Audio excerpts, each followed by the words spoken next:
CM Punk might actually be in WWE 2K24. He made his return at Survivor Series, we had the promo on Monday Night Raw, and because it's at this time of year, there's still time to be able to get him scanned and put into the game. And according to one source, it looks like he is going to be DLC. Now, these are rumors, nothing is confirmed. We're speculating here until we get official word and we see him in the game itself. But BWE over on Twitter did confirm that through his sources, CM Punk will be DLC in 2K24. BWE did tweet out just the other day, hashtag DLC Punk24. Now, Boozer Wrestling has been fairly accurate in the past with all things AEW and WWE.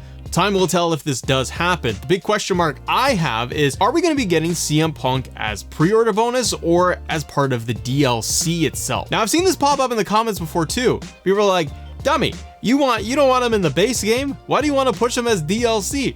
I want him as base game, but if you're 2K, you want to make all the money you can by putting him in as a featured act as part of the DLC, or to put him in as the pre-order bonus. CM Punk's merch for having 1 day back, he completely sold out of his Survivor Series merch, and they also have his brand new merch line coming out, and it's on pre-order right now. From a business side, it's foolish for 2K not to put him in as a paid DLC option. Questions I have are, when would you get him in as part of DLC if it is true? If it is true, I would want him to be in their day one DLC, that first DLC pack. Now, I have thought of this before of like, put him in as like the August DLC to get that long tail and people coming back later in the season. But the thing is, you want to be able to maximize the hype for this so people get their hands on CM Punk and others and be able to play as them right away. But you are going to be able to maximize all that revenue by getting people to pick up the entire season pass if it's giving you CM Punk and it's kind of the headliner.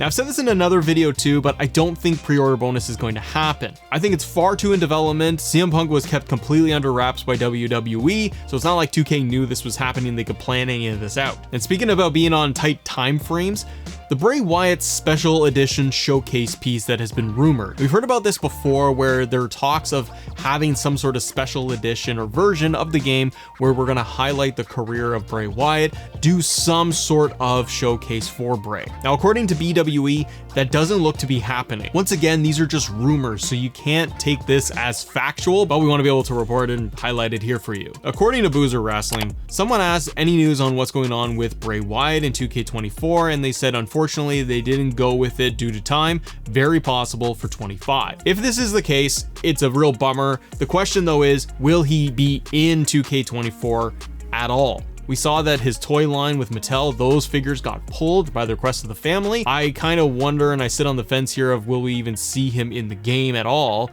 Maybe they'll just save it for 25 or go with it at that point if they can. I would love a Bray Wyatt showcase. I think there's so much in his career they could cover, all the different faces of Bray Wyatt that you could use. But because of the untimely nature of his passing, it's not like 2K could just stop production on the game when it's so far in development and switch gears and work on all of this for Bray in terms of a full out showcase. If everything works okay in 2K25, I totally can see them doing that in the following year. But what about the 2K24 release date? According to the Take-Two Interactive's earnings report, they did highlight the time frame for the next game, and it looks to be fiscal 2024. So we can't expect the game to come out in March just like we did with 23.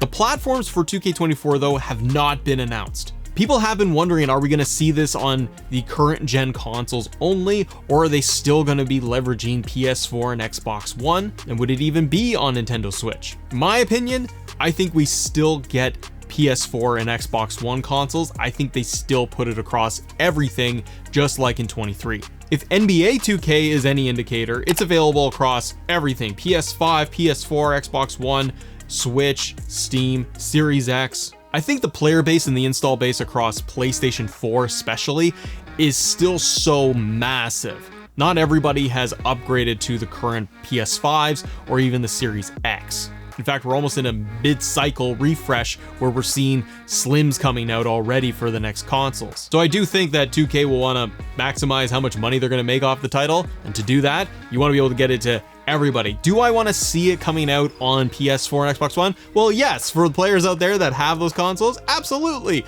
But I do feel that putting it still on the old consoles is still going to hold back the game. I feel like if they just made it for Steam, PS5, Xbox Series X consoles, that they'd be able to push the hardware forward, they'd be able to push the game forward and give it a little bit more polish. But what about release dates? When could we see the game actually come out? For 2K23, the standard edition launched on March 17th, 2023. But when they did the deluxe and the icon edition, they gave you the early access for March 14th, 3 days ahead of the standard editions. So we could be looking at March 15th for the full release for everything with the standard edition, and an early release of March 12th. That's my guess and speculation here, but I do think that that falls in line with their whole fiscal reports, as well as what we saw even last year. And 22 even released on March 11th, 2022. So looking at the 3-year cycle of these games, they seem to be right in the same motion and in the wheelhouse of releasing that mid-March window. And we talked about CM Punk potentially making it back to 2K24 in DLC. There are other names that we could be seeing showing up as part of DLC content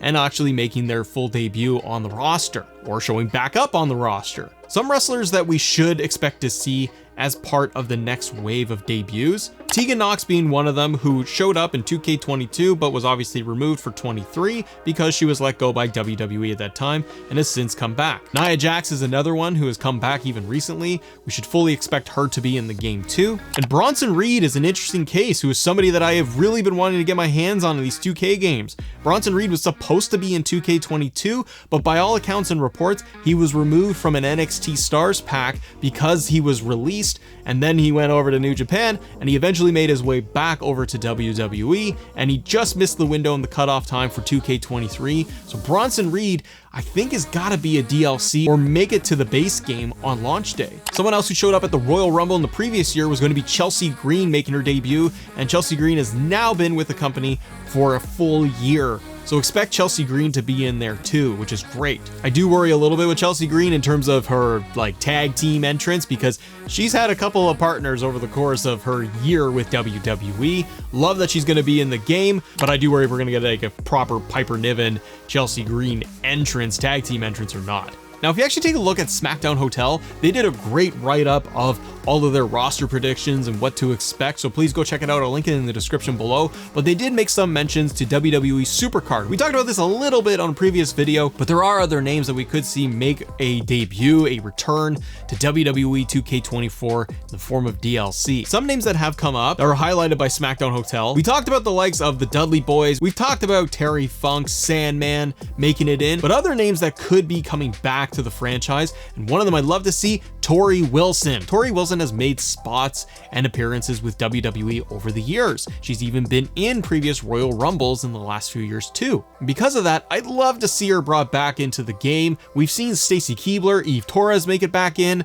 I hope that they are going to be in there again for 2K24, and the addition of Tori Wilson would be a big one for fans. Another name would be Great Khali. Great Khali did make an appearance in a WWE India show, just a one-time spot, a one-time deal, but they could add him in as part of a Legends deal and have him in there, and he is in Supercard. So there is a possibility you're gonna get Great Khali once again. Other names that really excite me though, that would be potentials for DLC, DDP, the Iron Sheik, Ken Shamrock, Mr. Perfect, all ended up in WWE Supercard. It's been a long time since we've seen these people in a WWE 2K game. It would help so much with rounding out the roster, and giving fans those legends is what it's all about. 2K23 had so much emphasis on NXT that we didn't get a lot of the big legends that I was hoping for. Mr. Perfect being one of them. Ken Shamrock would be so awesome to go back to the Attitude Era. And on the NXT side, there's a lot of names in here, but 2K I don't think is gonna go with everybody. They're gonna cherry pick